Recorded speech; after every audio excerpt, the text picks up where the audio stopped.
You're watching Public Affairs on Peach. I'm Giovanna Dierpick, and today we're talking about the president's plan to cancel Daca, unless, of course, Congress steps in and does something in the next 6 months. My guest this segment is immigration attorney Charles Cook. Thanks for joining us today. My pleasure. All right, so I imagine you are being flooded with calls. What are you hearing from people? First, people were very, very afraid. Is Trump going to pick me up tomorrow? Am I going to be deported? What does this mean for me if I'm before the expiration date that he set or after the expiration date? So a lot of the past 2 days is just explaining the impact of that announcement by Jeff Sessions and what different groups of people are affected by it and how people can react to it in different ways. What do people not understand about the current news coverage about this? Well, a lot of people don't understand that it's going to have a massive impact on Georgia itself and on the individuals in Georgia that staff our hospitals, that staff our medical centers, that staff our restaurants, that staff our colleges. The bigger impact, though, is going to be long-term. This announcement ends DACA in 2.5 years. It doesn't end tomorrow. It ends in 2.5 years. But every month, fewer and fewer people are going to be getting DACA. But at the same time, it also shuts off the people that were about to apply. The kids that are in high school typically, that couldn't apply quite yet. The question for them is, do I stay in school? Do I keep going to school? Do I keep fighting?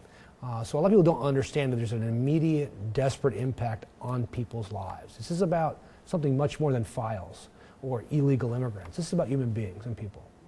Now, so for people who say your career is based on I hear that occasionally. Following the law, respecting the law, what's wrong with respecting the law that says that if you do not come here legally, then you should not be allowed to stay? You know, we have a lot of laws in our country that we don't obey or follow. For a long time, we didn't follow the 55-mile-an-hour speed limit. For a lot of times, it was legal in Georgia to beat your wife on the Capitol steps. There's lots of laws that aren't necessarily good. My job as a lawyer is to advocate for my clients in the law, within the bounds of the law, which is what we do. When President Obama developed the strategy for DACA, what he was doing was enacting the power that he had as president to create an enforcement priority program. We can enforce the law all we want, but the reality is this: we don't have enough money to enforce the law. When Congress says we want to deport this class of people, but they don't allocate the money to do it, you as the president or you as the director of immigration have to make a choice. Who this year am I going to deport? For these DACA kids, for these dreamers, the idea was, why are we deporting the future? Why are we deporting innocent children? We have never in our country punished the children for the sins of the fathers. And that's what this is really all about.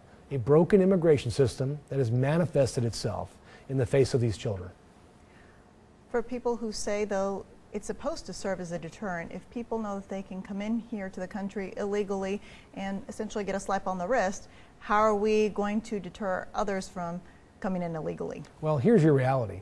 Illegal immigration as we know it is over. We're at the lowest level of illegal immigration in 46 years today, and not because of Trump. This was true under the last year of Obama, too. This idea that there's going to be millions of people flooding across the border to work in our fields or pluck our chickens or work in our carpet mills, that's ancient history. Demographics in other countries have changed that. So what we see today at the border are desperate people fleeing the violence of Central America, not coming because DACA was going to give them a green card. And there's no such thing as a slap on the wrists in immigration law. In immigration law, there are deep, terrible penalties for people. And is banishment from the only country that you know enough penalty for some people? Well, for a small minority of people, no. 15% of the American public want to deport everybody. But 85% of the American public support a pathway forward for these DACA kids to obtain legal status in the United States. That's what we should be focused on. Now, part of DACA stands for deferred. It was never designed to be permanent. No, exactly right. That's really the great issue with DACA. Obama was forced to create it. Let's not give a whole lot of credit to President Obama here. He was forced to create DACA because his campaign offices were being shut down. There's no great glory behind Obama here. And it was designed, it's the message he sent to Congress: I'm going to do this because you don't give me enough money to deport people, so I'm going to prioritize under my authority to do that. But Congress literally at that point stopped doing anything. The Senate passed the DREAM Act, but the House, run by the GOP, refused to act on it. And since then, they have just ignored the issue, thinking DACA was going to solve the problems.